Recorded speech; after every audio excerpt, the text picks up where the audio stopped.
Welcome to the Soul of Innovation podcast. I am Thomas Anglero, and times are hard. Things are extremely difficult now. I look around and talk to friends, and people have lost their jobs and are hiding a bit. They're looking for jobs, but they're embarrassed. I'm starting to see grown men walking the streets being overly scruffy. What I mean by that is unkempt, unshaven. They look like not zombies yet, but definitely their minds and their hearts and their egos have been destroyed. Time is hard today. There are people who are keeping their job, but they have to take on the role of 2, 3 positions that versus the one position they had before. That's what you got to do to just keep the job, and you don't say anything to anybody, just keep on going. You maybe complain when you come home if you have someone to listen to you. Time is hard. Who do you have to talk to? Who's your outlet? We all need an outlet, even if it's a dog or a cat who doesn't understand us, or latest studies say they actually do understand us. But that doesn't help. You want somebody to listen to you. You want somebody to give you a hug. You want somebody to help you. You want somebody just to listen. Time today is hard. And I want to tell you a story about myself a bit, just to give you an example, not how to get through it. I'm not saying I'm an expert. But I'm going to tell you how I walked over the coals of fire and found myself that I'm still walking over the coals of fire. What I mean by that, time stays hard. But you don't give up. You don't stop walking over those coals of fire. Let me tell you a story. Going back about 1.5 years ago, I woke up to, well, let's put it this way. I woke up on vacation and thought, first day of the vacation should be great. Going to be a nice 10 days. And an hour later, I was on the side of a mountain with my arm twisted, broken in more places. The doctor said that when they put my elbow back together, it was like playing Lego, trying to find all the pieces. My elbow was shattered. The tibia and fibula completely shattered. And the next few weeks, 2 surgeries and the arm, and they said 2 years recovery time. I'm still in the recovery, but it's back. Thank you. Got lucky. But a couple of months after that, I got Lyme disease.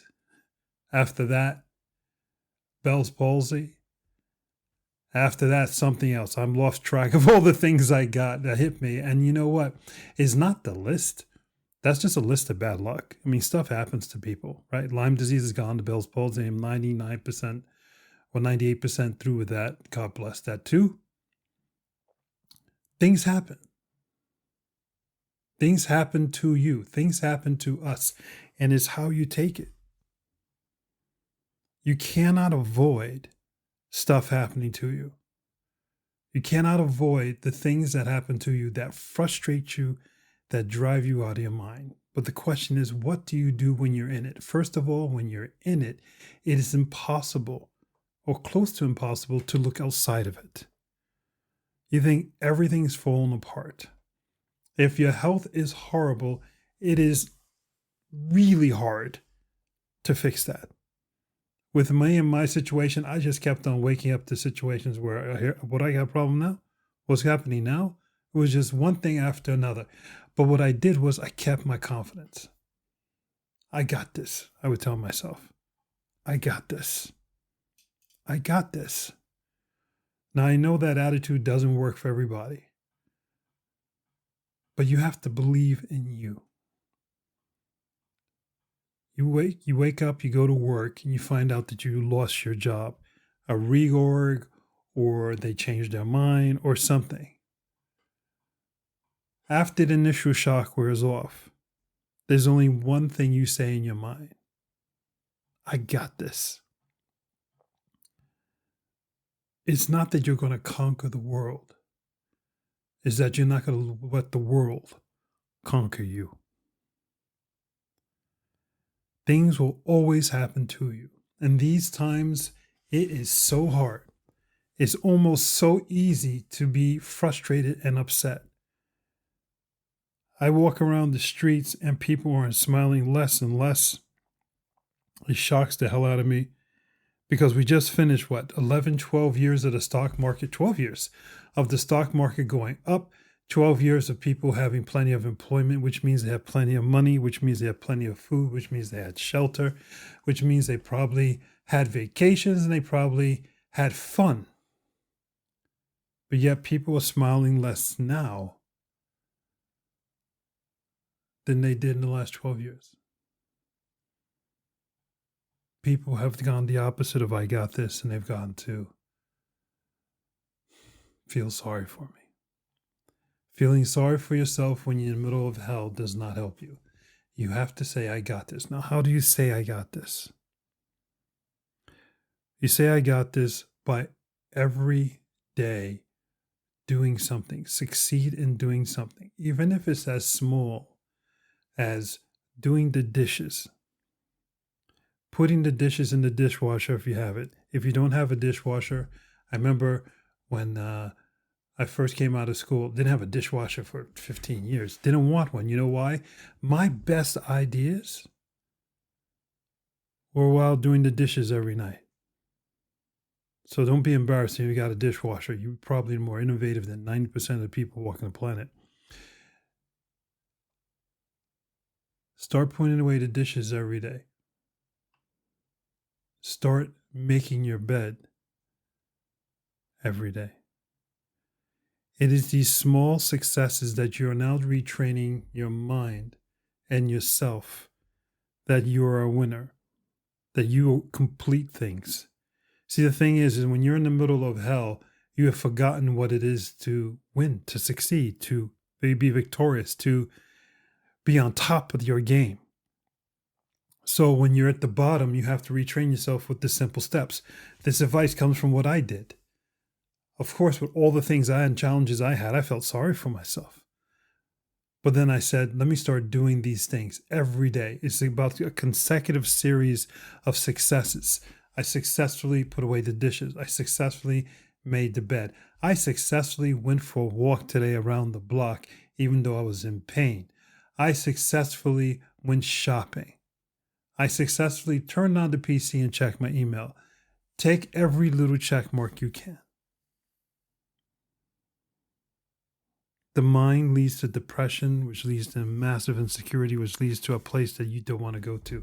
So the way you turn it around, or one way you turn around, is by turning around your habits and doing those little things that are actually really, really big things. Because the mind doesn't know the difference between a small success like making your bed or doing the dishes and winning lotto. They're both, an endorphin kick. Of course, winning lotto is a big endorphin kick, but it's the successes, it's the series of endorphin kicks, the series of winning, of doing things, of accomplishing things that actually is bigger than one big lotto check. Though we all want the big lotto check, let's be realistic. Do not give up on yourself. And do not look at other people. One of the things I'm seeing here when I talk to people is that they start their sentences or the opening paragraph always includes someone else, like the grass is green over there. But I just finished talking to the person that you're talking about, and that person's life is crap. Everybody's having a tough time now. There's no one to look to envy. You have to look to yourself. You have to say, I got this. No girlfriend or boyfriend? Okay. I got this. No job, just been fired. Okay, I got this. Money's running low. Trouble paying the bills. I, I got this. Train your mind no matter what the situation, no matter the level of the difficulty. Train your mind to immediately say and be convinced and know, I got this. And you will come up with new solutions. You will change your perspective. You will flip the model. You will see things differently. And you'll find a way, and a new way will appear. Go forth and spread beauty and light. I'm feeling the pain. Even people who are so-called happy don't seem happy. Times are different. But you got this. I know you do. It's easy to say that. It's easy to ask you to believe in yourself. It's really hard when you're down. God, I know so many people who are down right now. But I want you to look in the mirror. First few moments will be awkward. But after you get a bit comfortable, while looking in the mirror, while looking at yourself, say out loud, I got this. It probably won't feel so powerful. So, look in the mirror, look in your eyes, and say it a little stronger. I got this. Better. Look in the mirror again. Look deeper into your eyes. Look deep into your pupils. Say it. I got this. You got this. I'm Thomas Anglero. I love you. I believe in you. Until next time.